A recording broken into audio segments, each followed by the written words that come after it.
Welcome to the Stirring the Gumbo Pot podcast, the podcast about the history, the culture, and the accomplishments of Black people. This podcast aims to inspire, educate, empower, and celebrate the lives of Black folk. I am your host, the Cajun Peach, and thank you for tuning in. Now let's get this pot stirring. Hello, everyone. And thank you again for joining me on another podcast episode of Stirring the Gumbo Pot. Today, we are at the halfway mark of our month-long tribute to, I'm going to say, Black women. It's Women's History Month, and I have partnered with Ms. Valerie Jefferson of the Women of Action, ATU Union, Amalgamated Transit Union chapter here in New Orleans. And she and I have dedicating a whole month to women. And so she has another special guest for us today. And I'm going to allow Ms. Valerie to introduce her. Hello, everyone. I am so happy that you are here joining us today. I am delighted. I am so excited. I say this every episode, right? But I am so excited today as well to introduce to everyone a COO. She's a Chief Officer of Operation of Bright Moments Marketing Company business in New Orleans, Louisiana. So I'm going to introduce to you Mrs. Caryn Rogers-Battist. So Caryn, tell us all about yourself. Tell us about you. Hi, thank you, Cajun Peach. Thank you, Val, for allowing me this time to come before you this early afternoon or early evening. My name is Caryn Rogers-Battist, native New Orleanian. Went to high school at McMain. You know, we always have to say what high school we went to, being from New Orleans. Went to school in Lafayette, came home after graduating with a bachelor's degree in business and specializing in marketing. And I have been fortunate enough to work in the area of marketing my entire career. I am, of course, a Christian first. I thank God for that. Been a member of Franklin Avenue Baptist Church since 1995. Started off in the old building, the first one, then the renovated one, and then now we are off of Service Road. But in between that, worked at Pizza Hut for about 16 years, handling all their marketing before I went and started working for the family business, which is Bright Moments, which is an ad agency, family-owned business that's been around for about 40 years. This year makes 40 years. We're celebrating as a small Black-owned advertising firm here in New Orleans. I am also active on several boards, which are intentional, the Jazz and Heritage Foundation Board, as well as the Audubon Institute Board. And then I am married to Todd Anthony Battist. And the reason why I say that, because I got married later in life. I have no kids, but I have an amazing niece and nephew who I am so proud of. Thank you, Caryn. Also, the next thing that's very important, especially as a female and as an African American female, but we just gonna say as a female, do you see any difference from your experience? I'm glad you did tell us about your education because that's very important as well. So, but from your experience working from Pizza Hut's management team, moving to Bright Moments, do you see a difference between the female and the male in the business industry, in the workplace? Absolutely. Most workplaces are male dominant.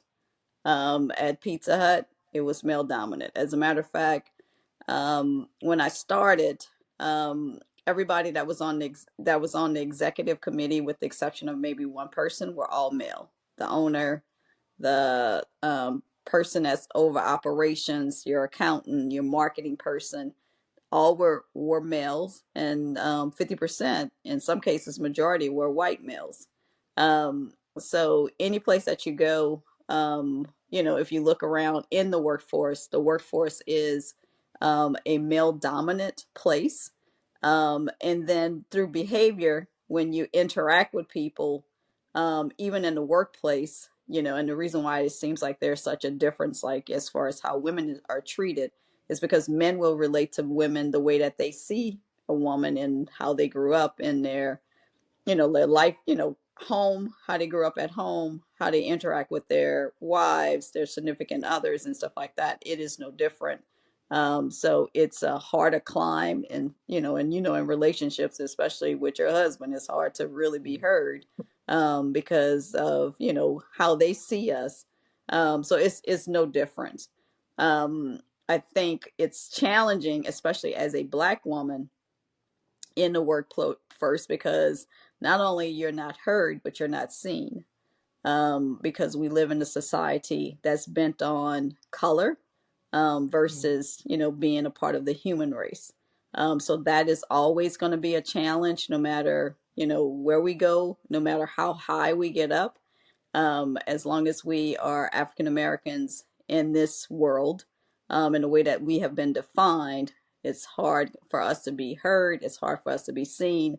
And the louder we talk to try and get our point across, then everything starts to focus in on our emotions, and that's why we're called angry, aggressive, whatever other negative tone that can come that's affiliated with it. So there is a major difference in a male and female in the workforce, especially even in a position that is an executive position. I'll give you this one story right quick.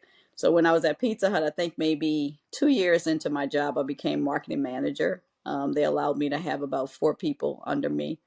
And then within 2 years later, I became marketing director. So the person that was the director at the time was somewhat upset because he was going to school for finance, but he wanted to do a dual role. He wanted to be over finance and he wanted to be over marketing.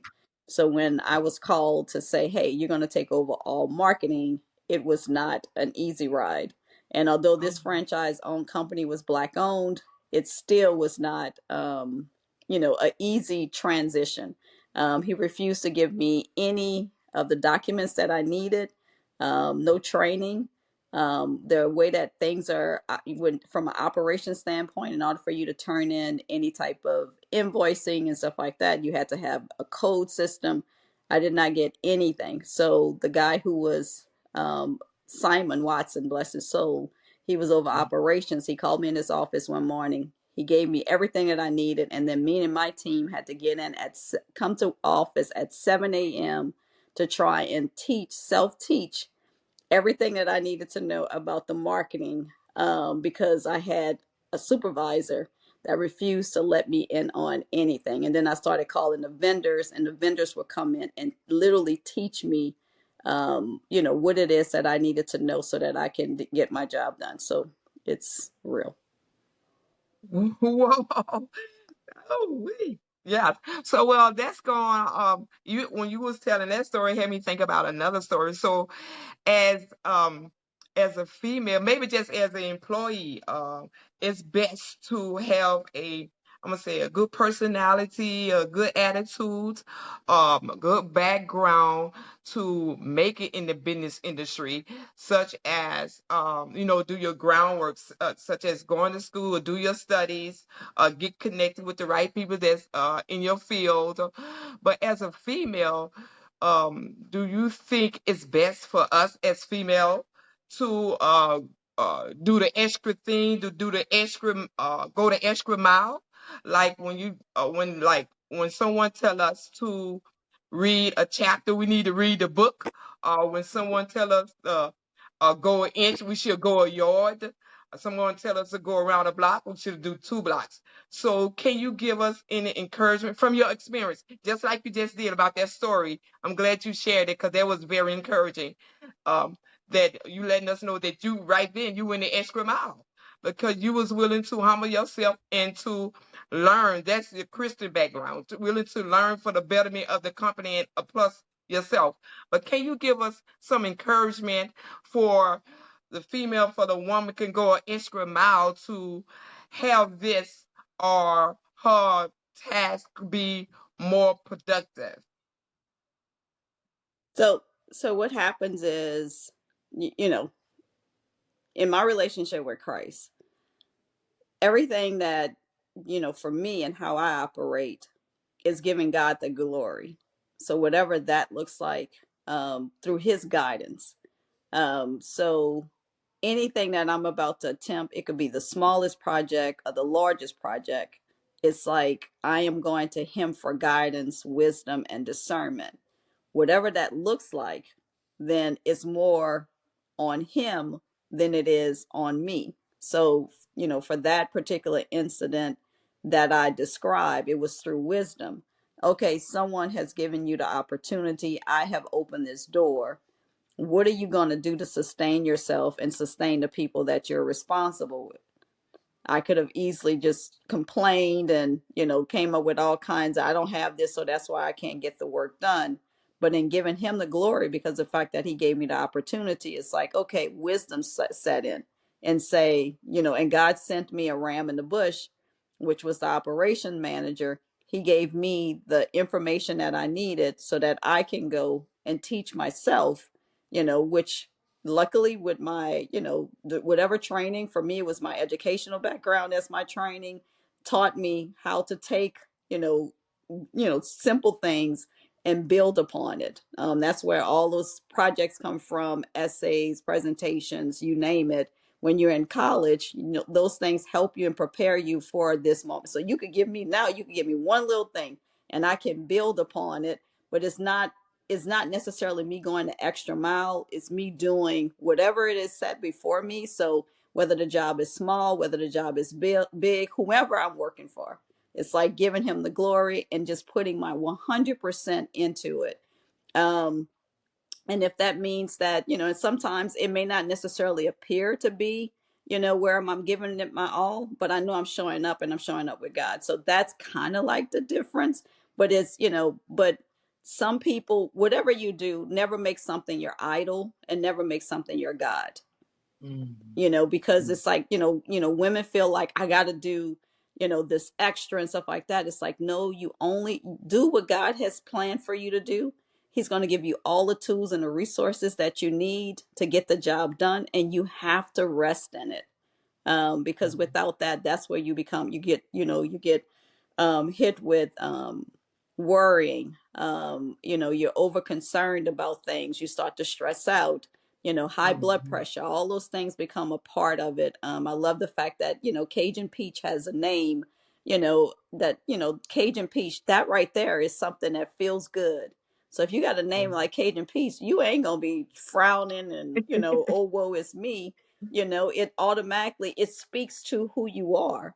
And that's what your work should speaks to who you are. It should not define how you live. So Oh, Right. thank I you. agree. That's encouraging. Thank you. We really appreciate that. So on that note, we're gonna shift it just a little bit uh about personal and professional, right? So balance. Let's think about balance. So, in your professional opinion, and think about your personal, your family, your friends, and your position as executive. You think uh, that we can handle as female, have both personal and a personal and a personal and a professional life, and be balanced about it. So, give us your point of view yeah. about that. Okay. So everything in life is a season. Okay. So if you are first starting off, with your career, whatever path that you led, then that probably become your focus. And you're going to do everything that you can to get into the right space, during that time period, because that's your season and that's your focus. Then there comes a time whereas, okay, you're deciding that you want to have a family. For women, someone, court us and then, ask for our hand in marriage, so things starts to shift.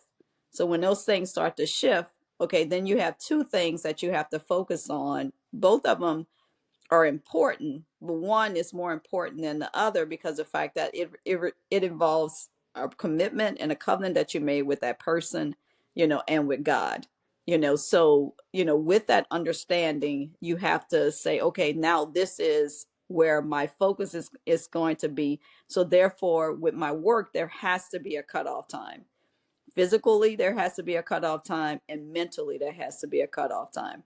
And then you start adding kids. When you add kids, then it's like, okay, you still have to keep your husbands first. You have to make sure that the kids are taken care of, and then you have the job. So it's like, for a woman, it's three areas, especially if they're a working woman, that they always have to be, conscious of. So when is it time for me?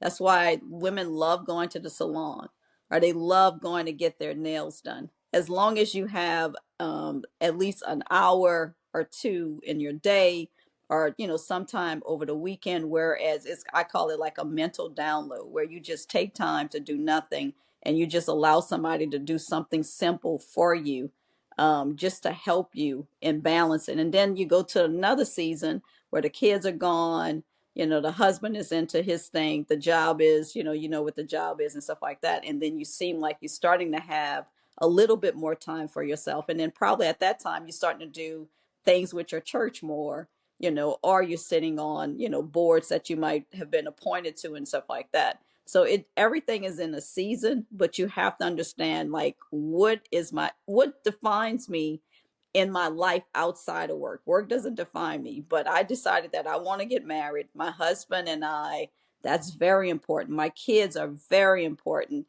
And the things that I do to help me mentally to download, to make sure that I can be good to all those people, is also so important. So, it's a balance, but, you have to control the narrative.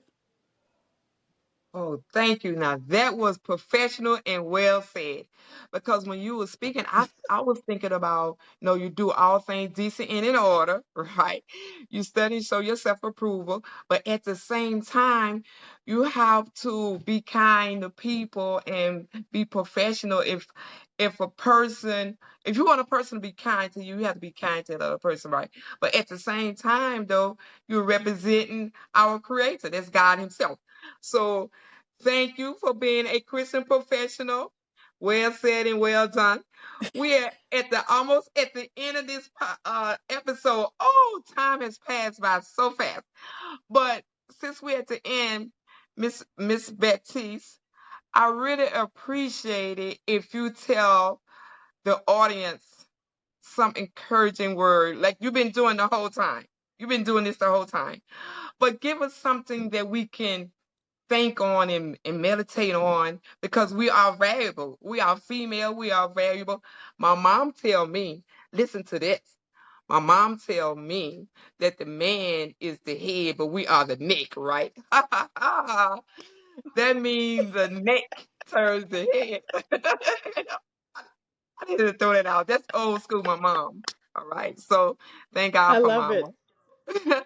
So, but in your in your God-given gift as a professional and as a wife, as the number one auntie TD in the world, can you tell us can you tell us something that we can meditate on and give us encouraging when we're in that dark place? So each of us are given an assignment. And I just learned this recently, with this class that I'm taking, this Bible study. So each of us are given an assignment. And in order for us to be successful with the assignment, our character has to be aligned. If our character is not aligned, we're going to make it to the top, because our talents will never go away. God has given us a gift. And it's not, no one can take it away. We can sit on it, so we all have a gift. So often we see people do extremely well and their talent is just soaring. And then the next thing you know, the fall from grace. And, I've learned, and that's because the character did not align with the assignment.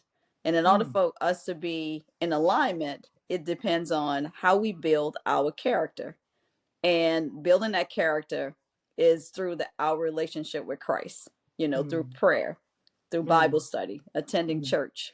worship service, being in a group of women that are praying women that encourage you, knowing God's word, understanding his promises. Because when you are given an assignment, and as we climb this ladder, especially women on a mission, it's not going to be easy. We already spoke about how, as a woman, we're not heard. And then as a Black woman, we're not seen. So we have all of those obstacles that's coming against us. If we're not strong in our character, we will never, ever complete the assignment that God has placed for us. Because once we have the character aligned with the assignment, there's nothing no one can do to stop the progress. And then once you complete that assignment, and then it's on to the next. But all of the character building is also a building of our faith. And our faith help us sustain just about anything that come against us. So if I'm standing here right now in this position, it has nothing to do with me. It has everything to do with the assignment that God has laid before me. And it's been years of him building my character so that I can stand and sit before you. And thank you for this opportunity. So Thank you. Thank you. I want to turn it over to Miss Cajun Peach. But when she was telling us about that, giving us a last encouraging word, Miss Peach, it reminded me of when I look back at your first podcast, it reminded me of you telling us about your story as well. So I want to encourage everyone to go back and listen to Miss Cajun Peach's first episode and her second episode. She tells the story how she became Miss Cajun Peach podcast. So thank you for that. So I want to thank you again, Mrs. Caryn Rogers-Battist, for being our guest today. You was very encouraging, very empowering, and enlighten us and let us know that we are valuable. We need to put God first. And when you said that, it made me think about my 3 hours. My 3 hours is release, relax, and rejoice. And I do all of that in Jesus. So I'm gonna thank you again, Miss Baptiste, and I'm gonna turn it over to Miss Cajun Peach. And I thank you again, Miss Cajun Peach, for sponsoring the Women Caucus. We really appreciate you. Thank you. yeah. You're quite welcome, Valerie, as always.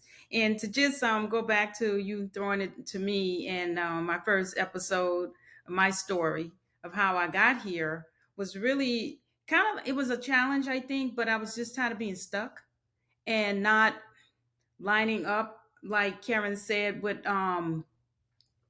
who I really am, my purpose in life. And my purpose in life was not to, I don't think, be an administrator or a grants manager or any of that, right? So something in my soul just kind of burns, like you have to get out and you have to live your passion. And so I said, that's it. This is the year. I'm going to get out there and do it.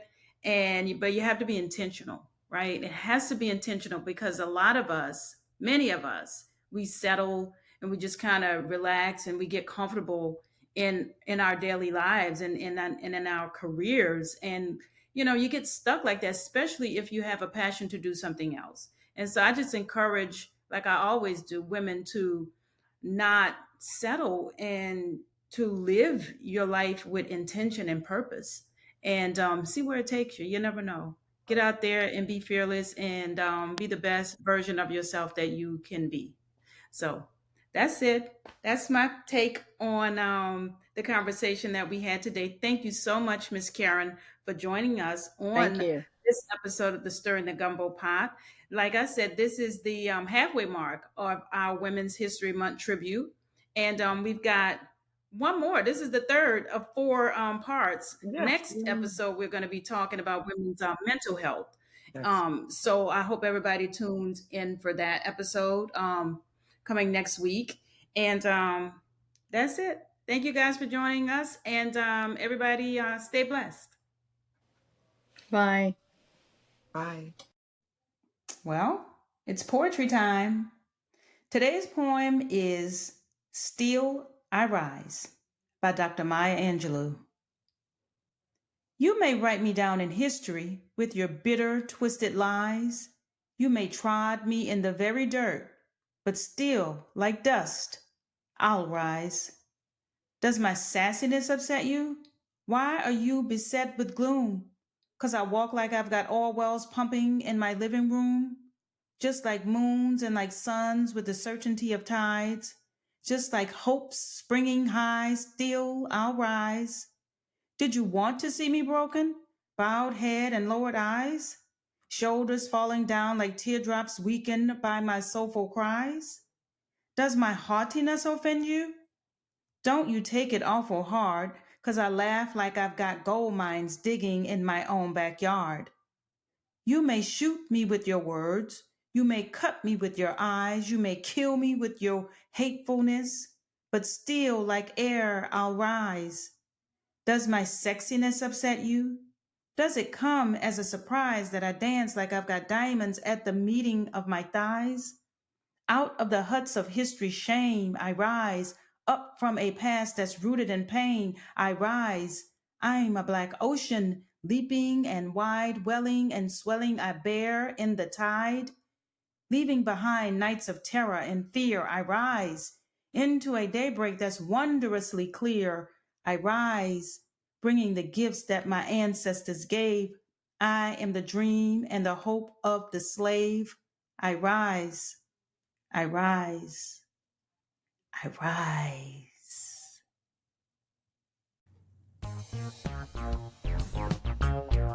Well, that wraps up another episode of the Stirring the Gumbo Pot podcast. I really appreciate you all listening in and for being a supporter of the show. So in the spirit of Don Cornelius, I wish you all love, peace, and gumbo!